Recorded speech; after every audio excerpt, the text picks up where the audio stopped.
Hey there, Nate Urandi, Orion Training Systems. Check out these sweet tan lines.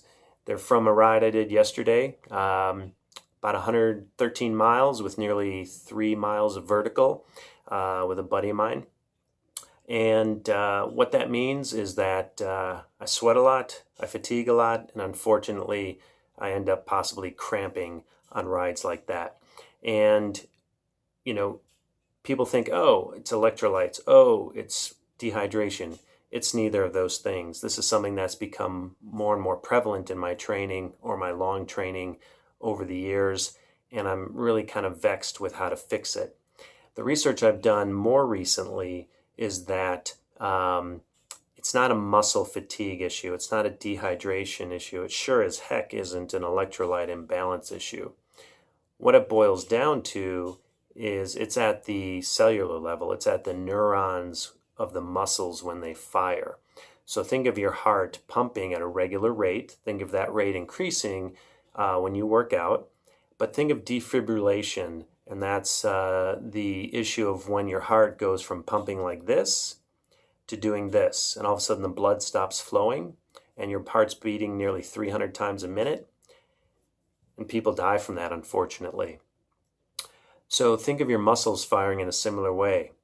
You're training easy, they're firing fairly relaxed. You're training harder, they're firing more forcefully and contracting more forcefully. Well, the neurons that cause those muscles to contract, they fatigue as well. And so when they do fatigue, they start contracting like this. And when that happens, the cramping starts. So that's the easy part, understanding what's the root cause of the cramps. What's a little more challenging is to figure out how to alleviate those. And what's funny is that I tried a home remedy yesterday, and I'll tell you, it worked magnificently.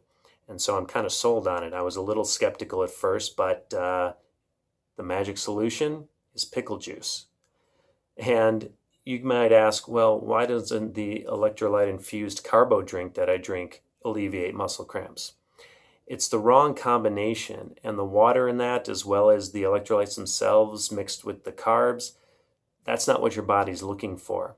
Straight pickle juice, for whatever reason, has the right acidity, the right stimulation, if you will, so that when you put it in your mouth and it hits the back of the throat, it sends a signal to the nervous system to shut down those overreactive neurons that are doing this, and instead your muscles start to fire the way they're supposed to. And so,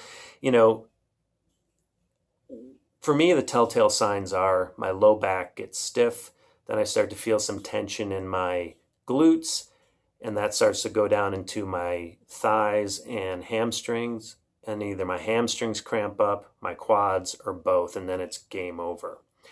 The pickle juice, literally within a couple of minutes, alleviated the low back pain I had yesterday, and it lasted for roughly an hour.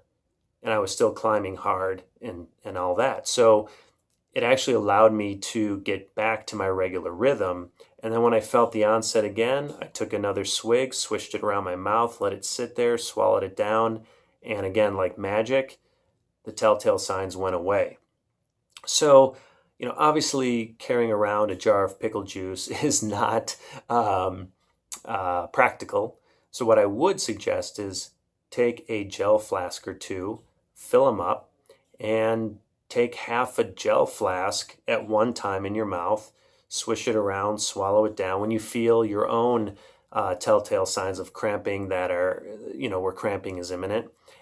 And therefore, you've got a couple of shots of pickle juice per gel flask. That should last you over the course of a long, hot workout now that summer is upon us. Welcome your comments below. You can obviously refute this or use your own tips and tricks to alleviate cramps. But the only other tip I'll give you here is don't buy into the media hype all the time. Sometimes very simple things can be the best cure, and they're so much less expensive than all those electrolyte drinks and sodium pills that you might be taking these days. Happy training.